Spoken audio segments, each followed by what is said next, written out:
General, thank you very much for doing this Q&A with the Anadolu.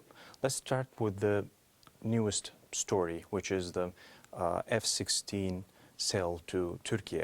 Turkey has been requesting these F-16 new generation fighters for almost 2 years. Now it looks like it came to a stage that the Congress is going to decide. What is Pentagon's view on Turkey's request of these jet fighters? Yeah, well, first of all, thanks for having me. We fully support the modernization of the Turkish military and look forward to continuing to have the discussions and working with our Congress through the process, the foreign military sales process that we have. We believe that the F-16 obviously provides a critical capability and as a strategic NATO ally, we of course want to continue to work with Turkey to ensure that the Turkish military has the advanced capabilities it needs to not only protect its own citizens, but also as a key member of the NATO alliance. After the Gaza crisis, it's been 3 months, and since the Israeli operation started, and civilian casualties, of course, is another story. But your bases are under attack both in Syria and Iraq, and that has some consequences in the Houthi area. And there are some demands from the Iraqi politicians for the U.S. Army to withdraw its forces from Iraq. What can you tell us about this? Yeah, well, there's a lot there, obviously. So I'll focus on Iraq first. The United States is in Iraq at the invitation of the government of Iraq in support of the enduring defeat of ISIS. And so that continues to be our focus. Today we announced the Higher Military Commission, which will include a series of meetings between U.S. and Iraqi officials to start looking at the transition of the coalition military mission to an enduring bilateral security cooperation mission. And those discussions will look at several things, and it will be based on, decisions will be based on several things. One will be the threat of ISIS. The other will look at operational and environmental requirements as it relates to security. But then also we'll look at the capability of the Iraqi security forces, and we'll come to mutual agreements and decisions on how that transition will work and what that timeline will be. But I think it's important to understand, again, that the United States is only in Iraq at the invitation of the government of Iraq to help advise and assist in the Defeat ISIS mission, and that we've fought side by side for many years when it comes to countering the threat that is ISIS. But the situation is much different in Syria. There is no invitation. There is a totally different situation in Syria, but the enemy is the same, which is the IS or the Daesh in Syria.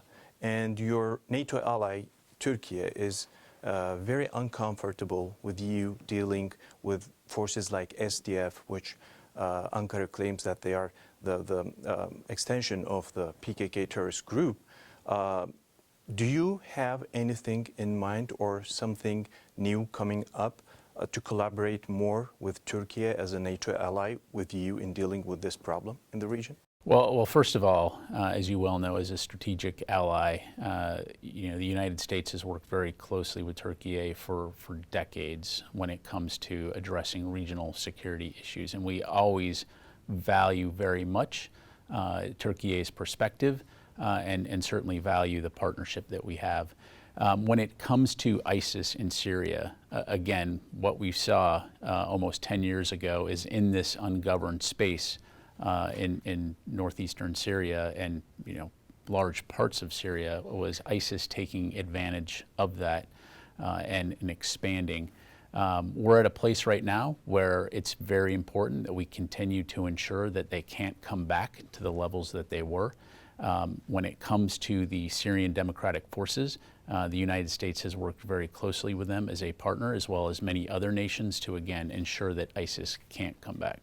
If we specifically talk about Syria, there are news in the U.S. media suggesting that the U.S. is even considering withdrawal from Syria and making the SDF to cooperate with Assad regime. How true is that, or what do you know about this? Yeah, I've seen those media reports. I can tell you that the stories that claim that the United States is looking to withdraw from Syria are just not true. Again, our focus there right now is on the enduring defeat of ISIS, and we will continue to stay focused on that mission. And there's a political rapprochement between Ankara and Athens. And the Turkish president just recently visited Athens in a very remarkable and new visit. And how do you see that? I mean, two NATO allies, Greece and Turkey, in a very sensitive region, and specifically in these days where we have conflict in the Middle East, some security threats, and another conflict in Europe, talking about the war in Ukraine. How do you see this reconsideration between the two countries in the region? Well, we see it as an extremely positive development. I mean, when you look at the fact that both Turkey and Greece have incredibly professional, highly capable, advanced militaries, and the fact that working together as NATO allies, what those two countries, what your two countries can bring to the equation in terms of regional security and stability is very significant. So we are very glad to see that rapprochement, and of course we will.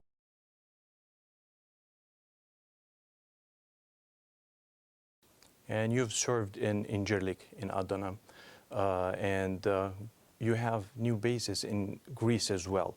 What will be the connection between these bases, or the importance of these bases for NATO and your cooperation with countries like Turkey and Greece in the region? Well, broadly speaking, the U.S. military, of course, as a NATO ally to both countries, but others within the NATO alliance. Anytime we have a force presence, we're obviously there at the invitation of the host nation.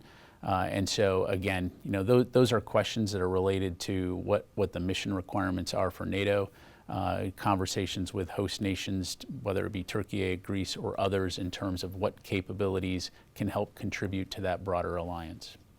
Major General Pat Ryder, thank you very much for answering our questions. Çok teşekkür ederim.